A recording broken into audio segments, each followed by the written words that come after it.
morning ka, JR. Happy morning to all. Dumalo ang aktres na si Maricel Soriano sa investigasyon ng Senado tungkol sa pag-leak ng mga dokumento ng Philippine Drug Enforcement Agency, PDEA, na di umano involvement nila ni Pangulong Ferdinand Marcos Jr. sa illegal na droga. Sa ikalawang public hearing ng Senate Committee on Public Order and Dangerous Drugs, kaugnay sa PDEA leaks ngayong Martes o kahapon, Mayo 7, ay nausisa ang aktres ng committee chair na si Senador Ronald Bato de la Rosa ang tungkol sa naturang dokumento.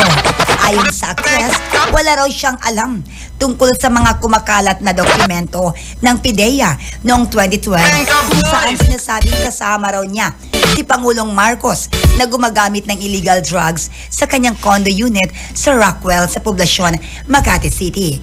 Ngunit sa kabila nito ay inamin niyang pagmamayari niya talaga ang naturang condo unit.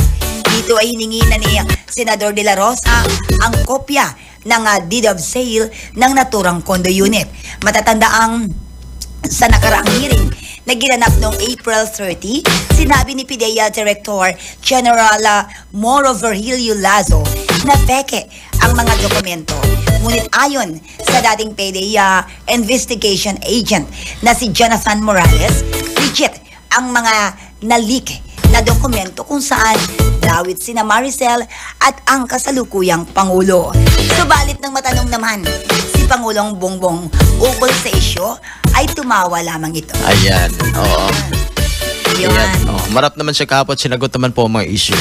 At itinanggi naman po lahat. At sabi niya, Ate Len, na hayaan niya daw na ang abogado niya na ang magsasalita sa susunod na mga hearings. Yes, hearing na. At hindi na siya sanay kasi kinabahan daw siya. Oo, First time niya ang ganito. Yes.